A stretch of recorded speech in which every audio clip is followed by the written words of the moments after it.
ایک مرتبہ مجھے گھر سے اطلاع ملی کہ ایک کالج کی بچی بیعت ہونے کے لیے آئی ہے۔ چنانچہ میں مہمان خانے سے اپنے گھر آ گیا۔ پردے کے پیچھے ایک کالج کی لڑکی تھی، اس نے توبہ کے کلمات پڑھے اور میں نے اس کو کچھ معمولات بتا دیے۔ معمولات پوچھنے کے بعد وہ کہنے لگی کہ حضرت آپ مجھے گائیڈ کریں کہ مجھے اب کیا کرنا چاہیے۔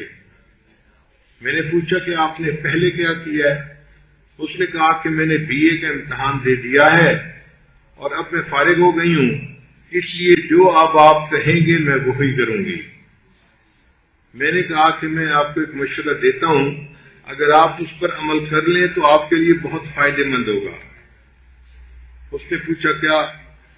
میں نے کہا کہ ہمارے مدرسے کے جو وفاق کے امتحان ہیں ان میں تقریباً 4 مہینے ابھی باقی ہیں، تو آپ ایسا کریں کہ آپ اس کے پہلے سال کے اندر داخلہ لے لیں عالمہ کورس میں، اور چونکہ آپ نے BA پڑھا ہوا ہے تو آپ کے لیے پہلا سال کی کتابیں پڑھنا اتنا مشکل نہیں ہوگا، اور ہم آپ کی اسپیشل فیور بھی کریں گے کہ جو مدرسے کی معلمات ہیں ان سے گزارش کریں گے کہ آپ کو دن میں بھی پڑھائیں، اور جب مدرسے کی بچیاں چلی جاتی ہیں ڈے اسکالر تو اس وقت میں وہ آپ کو 1-on-1 بیسس پہ ٹائم دے کے مزید بھی ٹیوشن ورک کریں تاکہ آپ کی پروگرس اچھی ہو جائے۔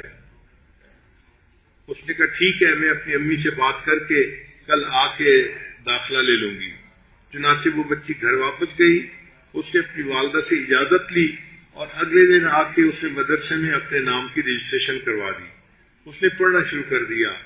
ہم نے بھی معلمات سے کہہ کے اس کا ایک اسکیجول بنوا دیا کہ وہ دن میں بھی کلاس کے ساتھ پڑھے، اور جب دوپہر کو کلاس سے چھٹی ہو جائے تو پھر وہ ٹیوشن ورک کرے تاکہ جو اس کا کورس رہ گیا ہے اس کو بھی وہ کور اپ کر لے۔ چنانچہ اس طرح اس بچی کی تعلیم کا سلسلہ بہت اچھا چلنا شروع ہو گیا۔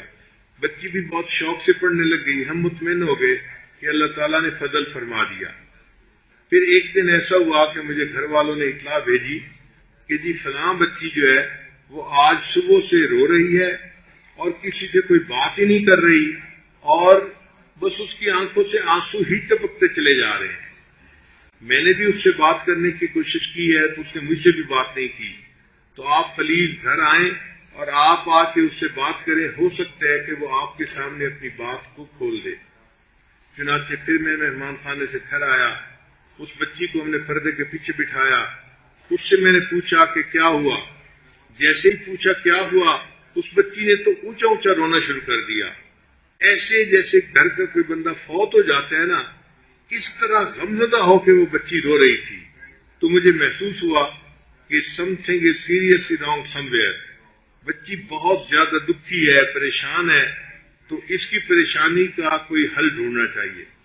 چنانچہ تھوڑی دیر کے بعد میں نے اس بچی سے کہا کہ آپ ذرا میری بات تو سنیں، مگر وہ اتنا رو رہی تھی کہ میری بات تو اس تک شاید پہنچ ہی نہیں رہی تھی۔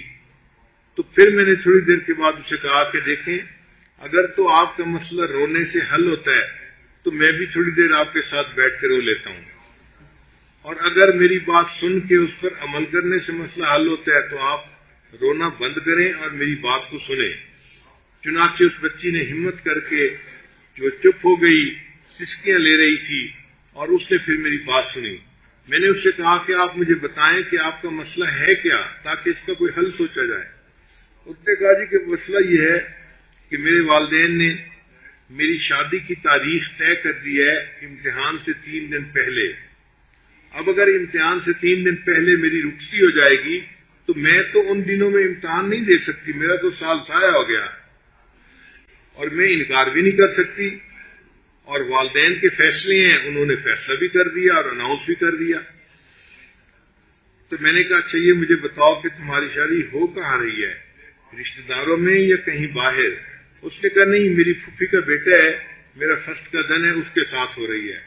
میں نے کہا اچھا اب میری ایک بات سنو کہ پھوپھی کا بیٹا یا اتنا فرسٹ کزن آدمی کو کچھ نہ کچھ اس کی شخصیت کا اندازہ ہوتا ہے۔ کہتے ہاں میں بچپن میں ہم اکٹھے کھیلتے تھے، میں جانتی ہوں اس کو کہ اس کی شخصیت کیسی ہے۔ میں نے کہا اچھا یہ بتائیں کہ جب آپ ایسا کریں کہ آپ اپنی امی سے یہ کہیں کہ شادی کے جو کپڑوں کی تیاری ہے وہ آپ نے کرنی ہے اور میری باقی بہنوں نے کرنی ہے، میں مدرسے پڑھتی رہوں گی اور جس دن رخصتی ہے اس سے ایک دن پہلے میں مدرسے سے واپس آ جاؤں گی۔ اس نے ماں سے بات کی تو والدہ نے بات کو مان لیا، چنانچہ بچی مدرسے میں پڑھتی رہی اور جس دن اس کی رخصتی تھی اس سے ایک دن پہلے وہ مدرسے سے گھر واپس گئی۔ پھر بعد میں شادی کے بعد اس نے واقعہ سنایا کہ جب میں گھر گئی تو میری ساری رشتہ دار خواتین آئی ہوئی تھیں، وہ بڑی انتظار میں تھیں، جیسے ہی میں گئی مجھے کہنے لگ گئیں تم کہاں چلی گئی تھی، ہم تمہارے انتظار میں بیٹھی تھیں۔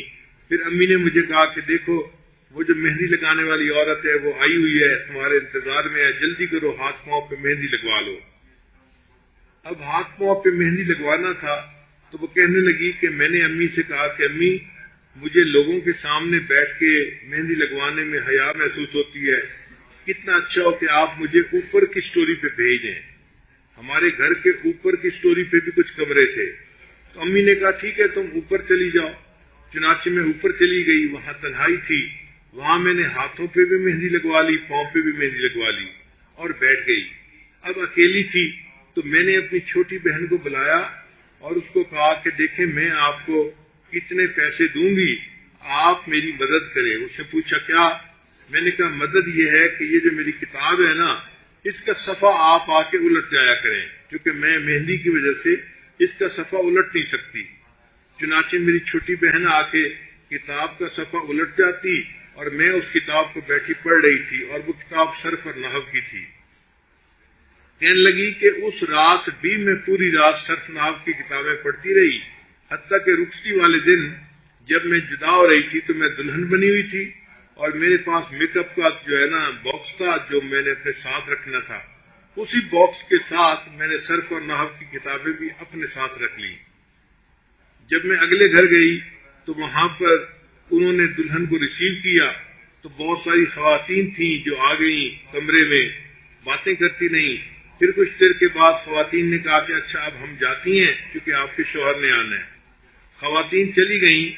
وہ کہنے لگی کہ میں اب دلہن بنی بیٹھی ہوں اور میں اس گھونگھٹ کے اندر کتاب چھوٹی سی تھی صرف نحو کی، وہ بیٹھی پڑھ رہی تھی اور میں صرف کی گردانیں یاد کر رہی تھی، حتیٰ کہ جب دروازہ کھلا اور مجھے پتہ چلا کہ میرا ہسبینڈ کمرے کے اندر آ رہا ہے تو میں نے ان دونوں کتابوں کو تکیے کے نیچے رکھ دیا اور اپنے ہسبینڈ کے ساتھ اپنا وقت گزارا۔ جب صبح فجر کی نماز پڑھی تو ہسبینڈ آیا، ہم تو آخر فسٹ کزن تھے، طبیعتیں ایک دوسرے کو پہلے ہی جانتی تھیں اور اب تو ایک رات ہم نے اکٹھی گزار لی تھی تو طبیعتیں ایک دوسرے سے بہت زیادہ واقف ہو چکی تھیں۔ تو میں نے اپنے ہسبینڈ سے ناشتے کے وقت بات کی کہ میں ایک عربی کورس کر رہی تھی، اب میرے امتحان کا وقت بہت قریب آ گیا ہے، آپ پلیز اگر میری مدد کریں تو میرا 1 سال بچ سکتا ہے ورنہ میرا 1 سال ضائع ہو جائے گا۔ ہسبینڈ نے پوچھا کہ کیا؟ میں نے کہا کہ 2 دن کے بعد میرا پیپر ہے اور دلہن کو اپنے گھر سے نکلنے کی اجازت نہیں ہوتی، اب آپ نے مجھے کمرے امتحان میں پہنچانا ہے اور پیپر کے بعد وہاں سے لے کے آنا ہے۔ اس نے کہا اچھا میں کوئی اسکیم بناتا ہوں۔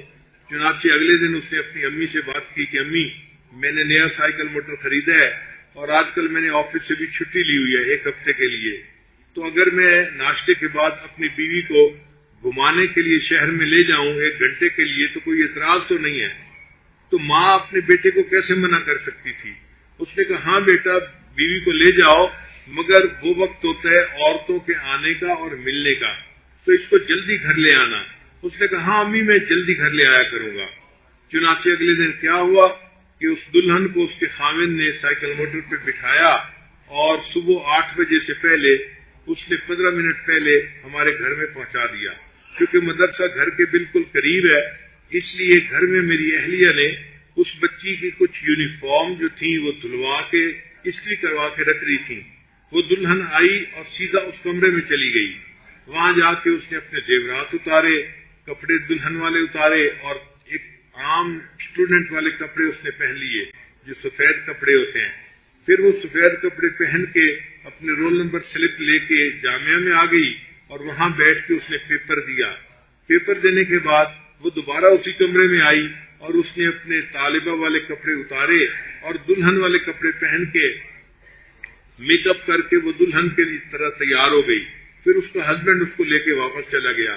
اس طرح شادی کے ابتدائی دنوں میں اس بچی نے وفات کا امتحان دیا اور اللہ کی شان دیکھیں کہ جب رزلٹ آیا تو 80% سے زیادہ نمبر لے کے وہ پاس ہو گئی. تو اس کا مطلب یہ ہے کہ اگر بچیاں اپنے دل میں کوئی کمٹمنٹ کر لیتی ہیں تو اللہ نے ان کو اتنی ہمت دی ہوتی ہے کہ یہ اس کو کر گزرتی ہیں. تو دین کا علم حاصل کرنے کے لیے جتنی محنت کرنی پڑے، جتنی قربانی دینی پڑے دینی چاہیے اور اس علم کا نور اپنے سینے میں اتارنا چاہیے.